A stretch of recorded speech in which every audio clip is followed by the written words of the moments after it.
Saudara, pernahkah saudara mendengar kata primbon?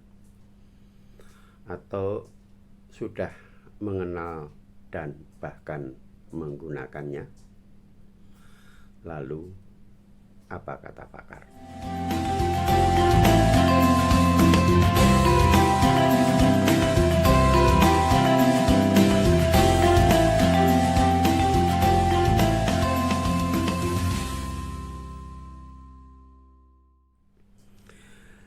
Secara sederhana, primbon adalah kumpulan pengetahuan adat, kebudayaan, dan orang Jawa,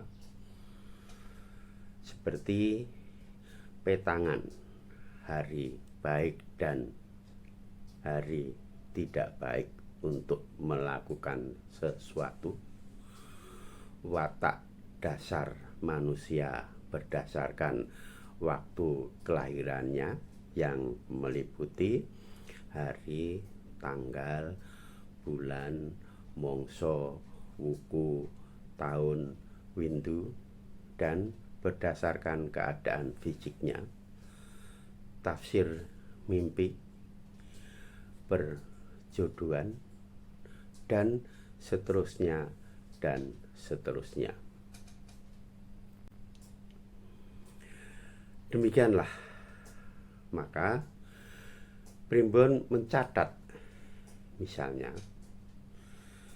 jangan menikahkan anak pada bulan Rejeb tahun Jimawal atau tanggal 1 dan tanggal 20 Sapar.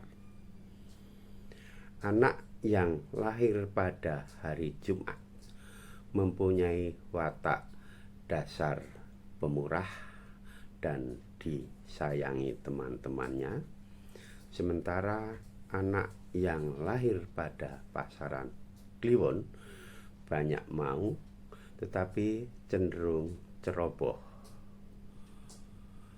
Kemudian orang yang relatif kepalanya besar, kuat daya ingatnya, sedang yang berkepala relatif kecil malas berpikir. Jika bepergian pada hari Minggu, seyogyanya jangan meninggalkan rumah pada malam hari. Lalu ada juga perhitungan bagaimana cara membuat sumur yang baik, dan seterusnya dan seterusnya. Pertanyaannya kemudian, apakah yang tercatat di primbon itu bisa dipercaya? Bagi saya, catatan itu tidak datang dari langit begitu saja.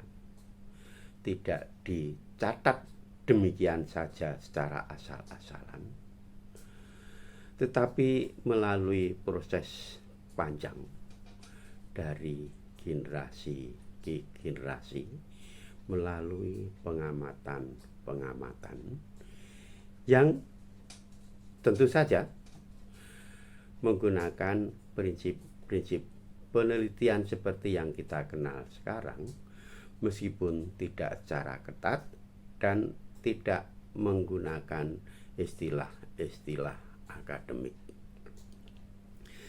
Saya teringat pada waktu saya kecil, tinggal di desa yang jauh dari keramaian, saya menandai jam dengan bayang-bayang saya. Jika bayang-bayang saya ada di barat sepanjang badan saya kira-kira, itu berarti jam 9 pagi. Kalau bayang-bayang menyatu dengan badan saya, itu berarti sekitar jam 12. Sedang kalau bayang-bayang ada di timur sepanjang badan saya, kurang lebih jam 3 sore. Pengetahuan itu saya peroleh dari paman saya yang hidupnya mulai dibingkai dengan jam, dan kemudian saya wariskan kepada adik saya. Demikianlah pengamatan yang kemudian tercatat dalam primbon itu tentu melalui proses pengumpulan data, lalu pengklasifikasian yang mungkin namanya memilah-milah, lalu mengurai, dan pada akhirnya membuat suatu simpulan. Sangat mungkin pengamatan suatu objek tidak selesai pada satu generasi, tetapi berlangsung pada generasi-generasi berikutnya, yang kemudian baru diperoleh suatu simpulan yang secara tegas. Pengamatan semacam itu atau simpulan semacam itu, orang Jawa menamakannya ilmu titen atau ngelmu titen. Jauh di kemudian hari, saya menyebutnya dengan metode induktif. Dan pada dasarnya demikianlah orang dan kebudayaan Jawa membuat suatu konklusi, membuat satu simpulan, membuat suatu hipotesis atas sesuatu secara induktif. Lalu, apakah saya percaya pada apa-apa yang tercatat dalam primbon? Bagi saya, sekali lagi, bukan masalah percaya dan tidak percaya, tetapi primbon merupakan suatu wujud kesadaran atas ruang dan waktu, sekaligus kesadaran atas hakikat manusia sebagai makhluk yang berakal dan berbudi. Salam.